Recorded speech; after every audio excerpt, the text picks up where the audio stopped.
Je voudrais expliquer le choix que j'ai fait du titre du livre. La voie. Ce que Jésus nous propose, c'est un chemin. Un chemin que lui-même a parcouru, sur lequel il nous invite à nous engager, étant sous-entendu, bien sûr, que nous aurons à franchir les étapes de notre propre chemin comme lui a franchi les siennes.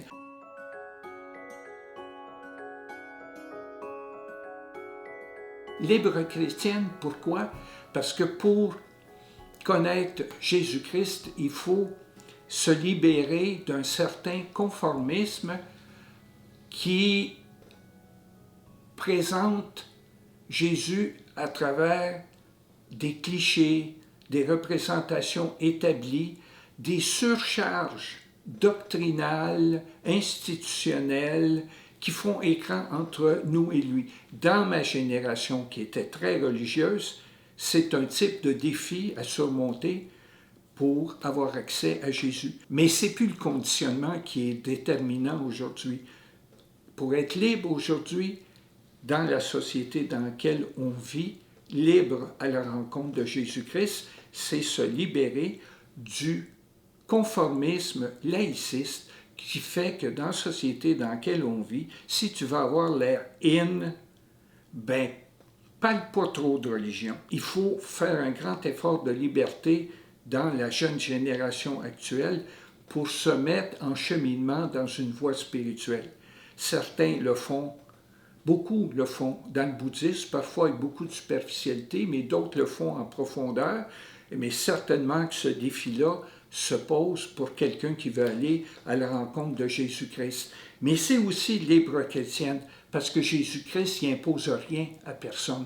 Bien sûr, des institutions en son nom ont imposé toutes sortes de contraintes, d'observances. On a reconstruit une religion à l'égard de laquelle lui avait pris ses distances et à l'égard de laquelle il avait placé l'amour altruiste, la justice, au-dessus de toutes les observances. Et l'Église, elle a le défi de se reconstituer dans ce qui la constitue comme essentiel dans son identité. Non pas nécessairement d'être une puissance liée au pouvoir politique, mais d'être une inspiration d'engagement pour des hommes et des femmes pour qui le message, l'enseignement, l'exemple de Jésus sont une source de motivation et d'engagement. Moi, j'ai milité pendant des années sans avoir aucune relation à une église. J'étais dans ce creux de la vague religieuse qui a commencé à se marquer au Québec, dans mon cas, à partir de la fin des années 60. Parce que j'étais allé très loin dans cette démarche et pour moi, l'engagement auprès des plus pauvres, l'option préférentielle pour les pauvres, j'avais conçu que ça devait se vivre dans un ordre religieux. Et j'ai fait 19 mois de noviciat chez les Jésuites. C'était une expérience pour moi des plus éprouvantes et difficiles. Je ne sais pas comment ça se vit maintenant, mais je sais très bien comment ça se vivait à l'époque. Et pour moi, ça ne pouvait pas être là. Et là, j'ai comme atteint le maximum pour moi de ce que pouvait être une oppression de la conscience, une aliénation religieuse. De sorte que quand j'en suis sorti de ce noviciat, j'ai quand même fait encore un bout de chemin et j'ai essayé d'interroger des gens du clergé catholique que je connaissais et non, je veux dire, il n'y avait pas de réponse qui m'atteignait. Et graduellement, pour moi, ça a été une libération de dégager de ce poids intérieur d'une religion oppressive. Et ce qui m'a beaucoup inspiré, c'est le marxisme. Justement, dans la même logique qui a conduit sans le savoir, qui a conduit des théologiens à retourner à l'annonce du royaume ici et maintenant, même si toujours à venir. Pour moi, c'était l'engagement immédiat. Et pour moi, c'était l'engagement du côté des pauvres, des opprimés. Et puis, à cause de ça, j'ai choisi le travail social. Mais le travail social de type psychothérapeute, ça ne me convenait pas. Et je suis allé beaucoup du côté de ce qu'on appelait à l'époque l'animation sociale en milieu urbain défavorisé, les comités de citoyens et tout ce qui émergeait comme alternative politique porteuse de cette réalité-là, aider les pauvres. Non, faire des personnes qui vivent des situations d'oppression, des sujets collectifs, qui développent une conscience critique et qui passent du problème individuel au nous collectif pour la transformation des situations. Et j'enseignais la variété, parce que j'ai enseigné 27 ans à l'université en travail social, j'enseignais la variété des approches, mais tout le monde sentait que mon approche privilégiée, c'était la conscientisation. Et certainement qu'un des beaux résultats pour moi de mes années d'enseignement, c'est certainement pas les palmes académiques qui m'ont jamais bien impressionné, excusez-le, mais ça a été beaucoup de réaliser à la fin de mes années d'enseignement qu'à l'époque, dans la région de Québec, une bonne partie des groupes de défense collective des droits étaient animés par des gens qui avaient passé par le cheminement de formation auquel j'étais associé. Je dirais que c'est vers la fin des années 80, il y a eu un virage au Québec, un virage à droite avec le néolibéralisme. On pouvait à peine parler de pauvreté, on avait l'air des dinosaures. Et pour moi, c'était une période de vide.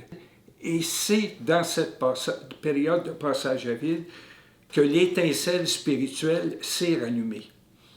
Et j'ai beaucoup combattu contre cette étincelle spirituelle qui se ranimait, parce que c'était pas logique. Comme me disait un de mes enfants, comme ça, tu n'es éduqué pas de religion, puis regarde où tu t'en vas. J'étais toujours allé à Saint-Benoît-du-Lac, hein?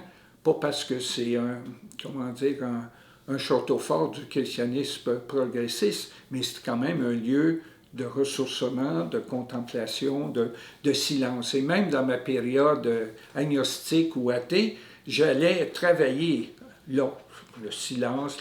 Et là, j'y suis allé sans porter de livres, de travaux, rien.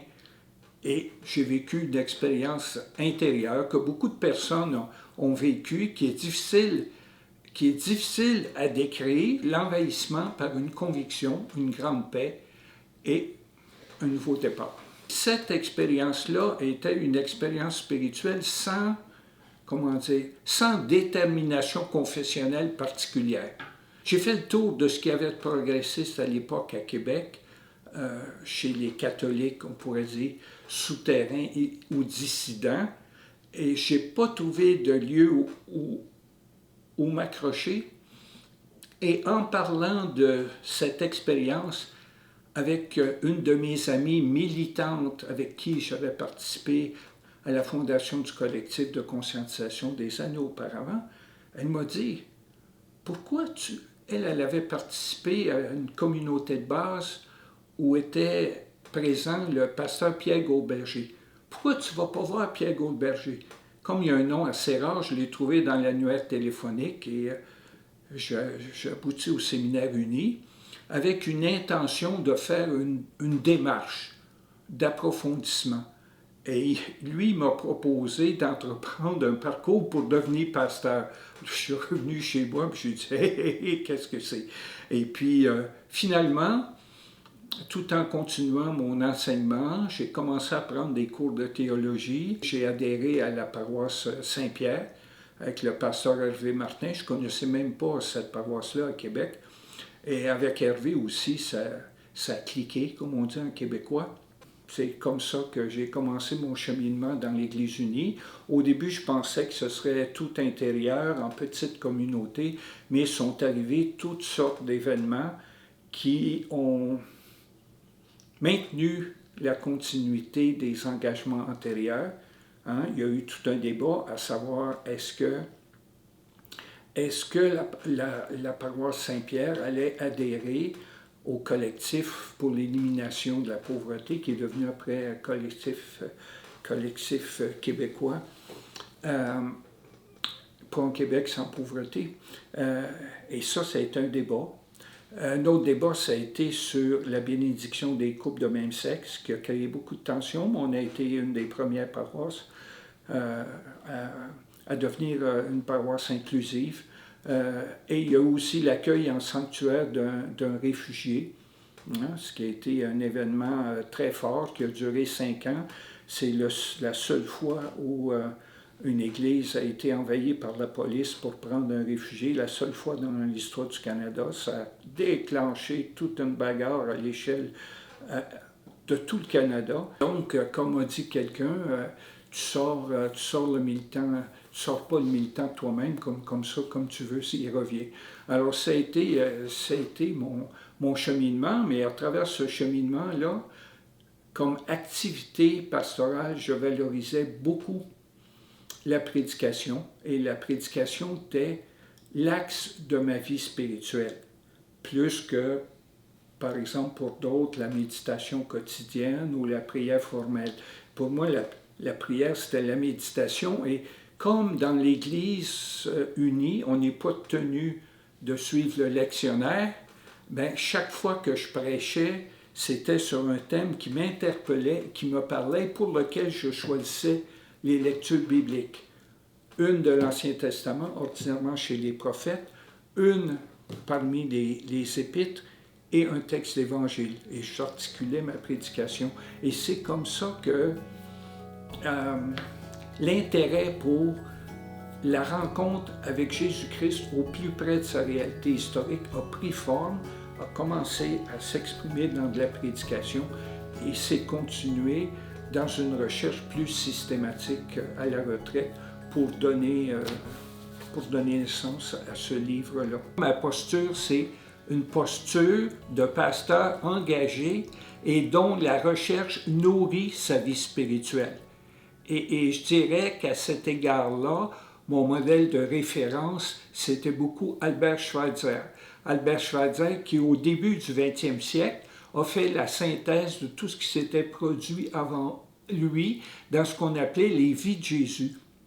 Et lui en a fait une synthèse et il a dégagé pour lui une démarche spirituelle qui était enracinée dans ce qu'il a retenu de Jésus au plus près de sa réalité historique. Et ce Jésus-là, contrairement à certains livres qui veulent nous le présenter uniquement comme un maître spirituel, un philosophe, c'est quelqu'un qui est enraciné dans une démarche de reconnaissance de Dieu et de l'influence de Dieu dans sa vie en accueillant l'héritage de sa tradition religieuse, mais en particulier d'un courant de sa tradition religieuse qui est le prophétisme, où la relation à Dieu est très liée à la relation aux personnes, à la société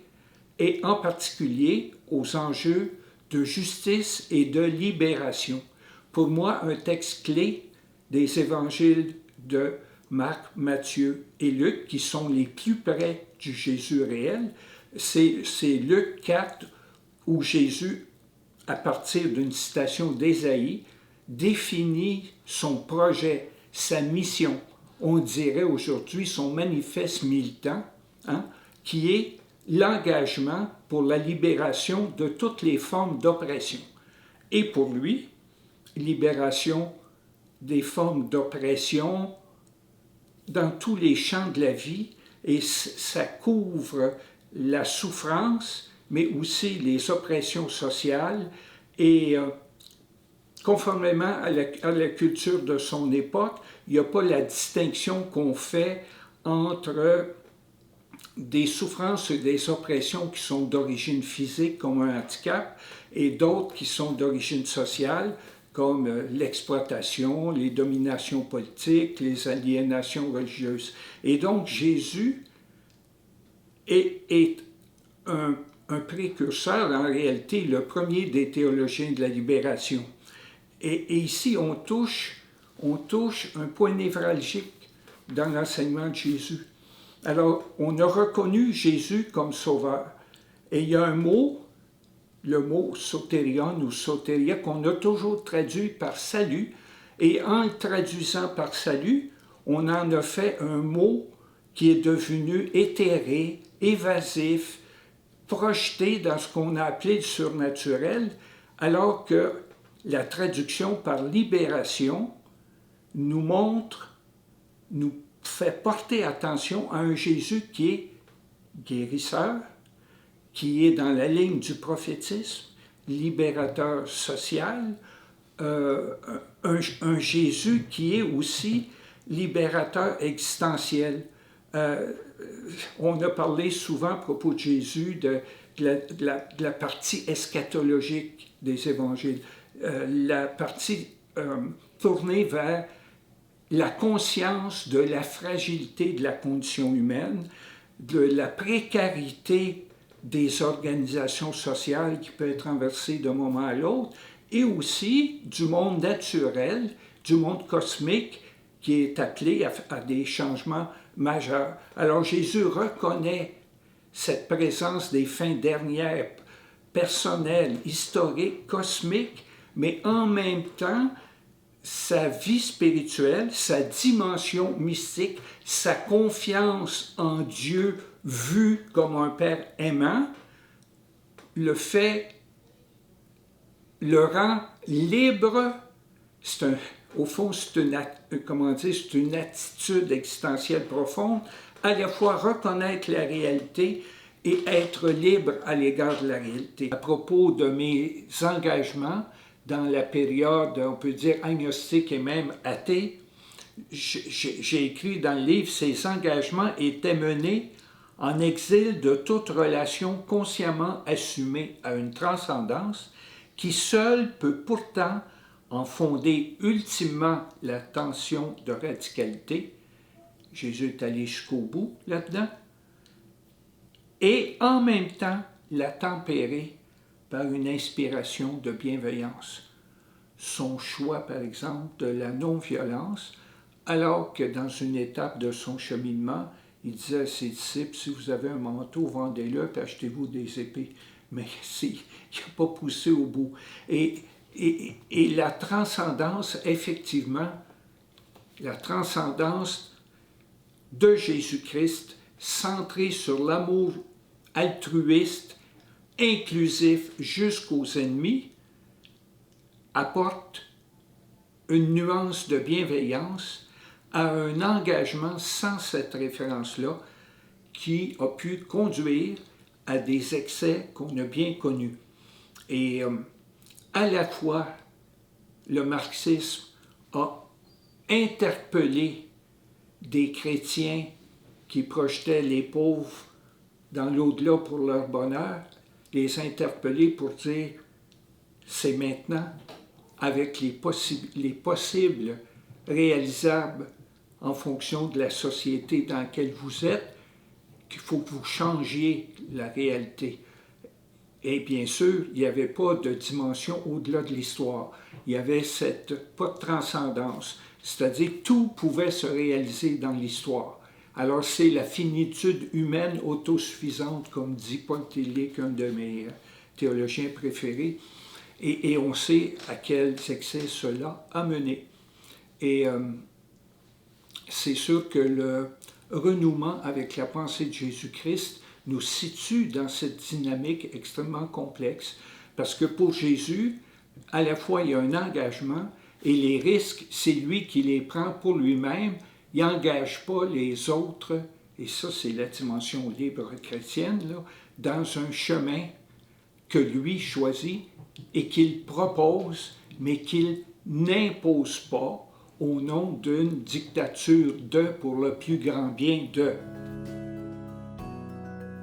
Dans le contexte du Québec, c'est sûr que l'enjeu de l'accueil des immigrants et des réfugiés, et l'accueil de la diversité.